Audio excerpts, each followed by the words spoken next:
This is Mike Franklin, the property tax guy. Today we're going to talk about another article in the newspaper in Syracuse.com about another Onondaga County town abandons full value tax assessment. Enough is enough. On Syracuse.com on December 14th, 2022. Nick Paro, the town of Salina Supervisor, said town officials decided to end full value assessment rather than be the only town in the northern suburbs to assess properties at 100% market value.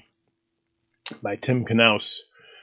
Another town in Onondaga County has given up trying to keep property tax assessment level with the current housing prices, despite advice from the state officials that full value assessing is the fairest and most accurate approach.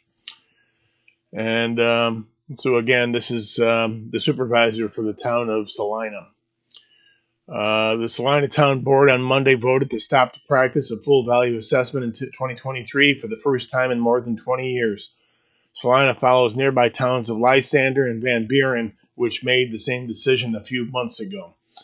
As we've discussed before, I had some interactions with the assessor in the town of Lysander, and we have a pretty good idea what the problem is in Lysander, and it's got nothing to do with equalization. It has to do with the job that the assessor's doing, and that the townspeople, the supervisor, the town attorney, and apparently the town board support her disingenuous approach. So their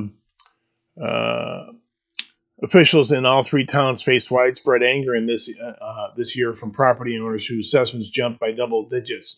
All three towns are near Clay, a town where assessments typically don't change from year to year unless a property is physically improved. So it says that there's widespread anger, and the widespread anger, in my experience, has nothing to do with equalization.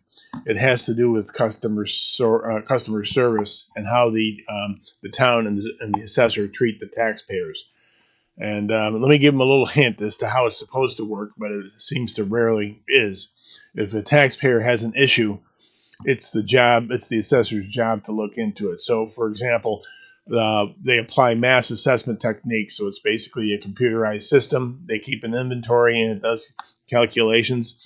And then and that's what they use unless somebody complains about it. And then, but when they do complain about it, it's the assessor's job to look into it. It's okay for them to use mass assessment techniques. Some of these towns have thousands of properties. It's the only way to do it.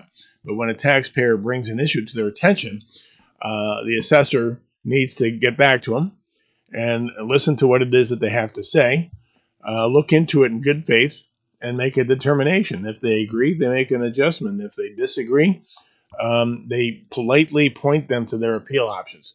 It isn't rocket science, but that's not what's done. A lot of these assessors, particularly the one from Lysander, Teresa Golden, all she does is cover for the fact that she's not doing her job. She deny. She reverse engineers things when people call things to her attention.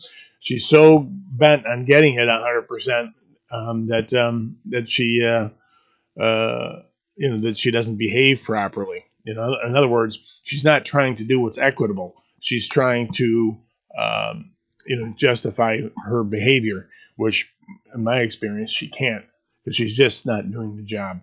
And I described how the job needs to be done, and she doesn't do it. And my observation is the town board and the town supervisor don't know enough about it to know that she's not doing her job.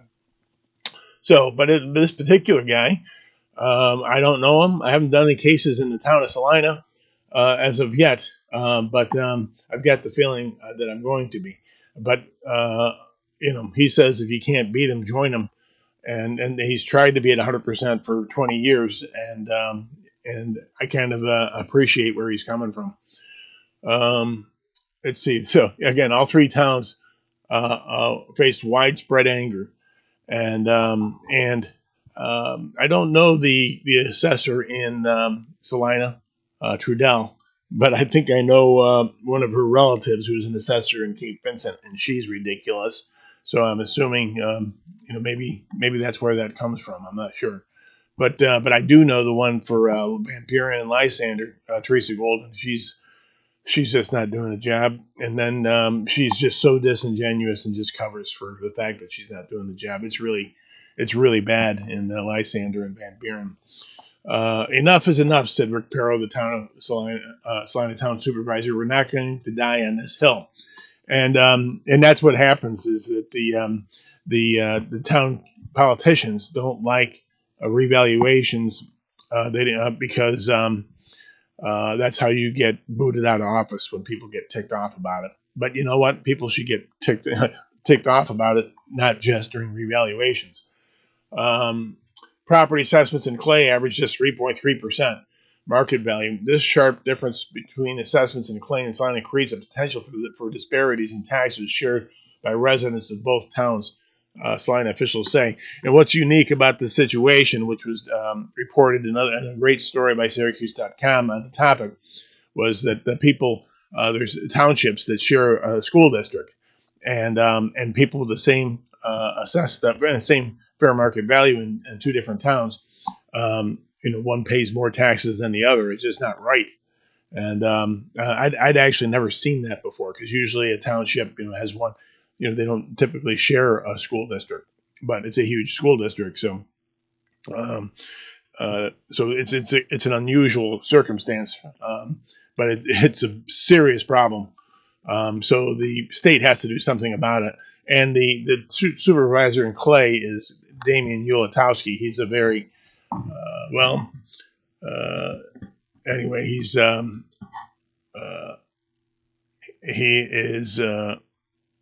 He plays games. The guy is not trustworthy.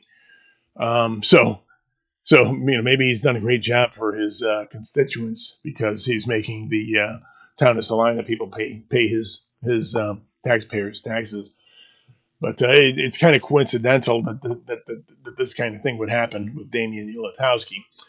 The Syracuse.com report on June 22 detailed several instances where the property owners in the town of Salina paid $1,700 to $2,300 more in school taxes than homeowners in Clay, who paid the same price for their houses. Like I say, that's a very serious problem. That just isn't right, and I tell you, that's the state's job to fix that. It's the state has to do something about that. That's just not right.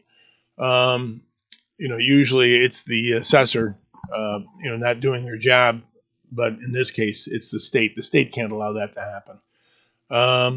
State equalization rates are supposed to iron out differences between towns with different assessment practices.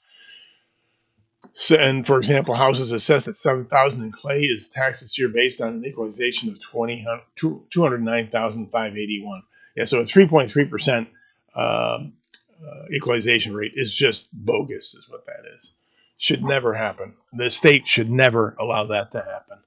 But critics say equalization has failed to keep pace with rising home prices, especially during recent years of rapid price inflation. That's because the equalization rate is an average price changes to all kinds of properties, from vacant land to factories, especially during the last few years. The prices of single-family homes have soared faster than other types of properties. So, again, it's the it's the assessor's job to deal with these issues, and you don't just blow people off because it fits your agenda. You're supposed to do your job, and when a taxpayer contacts you, the concern, you look into it. And but it seems that their motivation is to just make certain their job is easy. It just doesn't seem to care about what's right, and I find that to be problematic. So it's not just the town of Van Buren and town of Lysander. Same thing happens in Manlius. It happens in a lot of towns. But the question is, how does the assessor handle the situation? And the state tax department advises towns that changing assessments annually to reflect 100% of market value provides the most accurate results and is the easiest for property owners to understand. So, but the law requires only the towns assess property at a uniform percentage of value. And so that's the law, and it probably remains the law because it would burden some towns to keep it at 100%. They don't have the resources to do it. But, I suppose that's why they don't do it. which puts the onus back on the towns and for their assessor to deal with it. Well, they're like, for example, Manlius has 14,000 properties, and they give people 5 minutes to go to their board of assessment review. Well, you can't do this in 5 minutes, and they're collecting money from 14,000 people, so they should be able to afford to do the job properly, but they don't. Annual revaluations are more work and more expensive than relying on equalization. Equalizing towns are deciding it's not worth the trouble if all it does is anger property owners. Again, it's not the equalization that angers the property owners. It's bad customer service that angers the property owners. 10 years ago, 15 of the county's 19 towns assessed properties 100% of value. Only 3 still do. And again, the reason for that is that it ticks people off, and the politicians are more concerned about keeping themselves in office than doing the right thing. Just 5 months ago, the town of Salina Town Board passed a resolution imploring state legislators to pass a law mandating full value assessments for everyone. That way, they argued, every town would be on the same level and there would be no room for disparity. And again, that's I appreciate them doing that, but I guess the state doesn't want to do that because there's just, particularly the smaller towns, don't have the resources to keep up with this. I don't know why, because they have much fewer properties to deal with, but apparently that's where it's at. Thus far, it seems unlikely that the state legislature will mandate 100% assessments, so the Salina board dropped the mandate from town law. If you can't beat them, join them, said Paro. And I don't blame him. But the thing is, you're supposed to do what's equitable, not what's most prudent for your political career. But that's what politics are about, I suppose. But if you're upset about your assessment and you're wondering why the town behaves the way they do, it's because politics and then the assessor trying to make their job as easy as possible. And my suggestion to these assessors, if you can't do the job, just find other work. It doesn't have to be confrontational. If do your mass assessment techniques, that's fine. But when a taxpayer calls an issue to your attention, you need to look into it, and in good faith.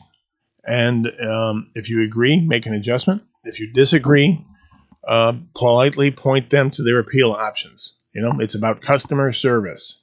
It doesn't have to be a confrontation. When you are short with people, when you don't return their phone calls, they become upset, and then they're going to. It's just going to get worse. So just deal with the issue. If you don't have the resources to deal with the issues, then I don't know what you're going to do. Get another job, I guess. And but I appreciate this Nick Paro saying what it is that he said. I appreciate it, but again, he needs to educate his assessor, and he needs to tell his assessor that this is a customer service issue, and that you need to deal with a customer service issue. And if you can't, you need to find other work. It's as simple as that. This is Mike Franklin, the property tax guy.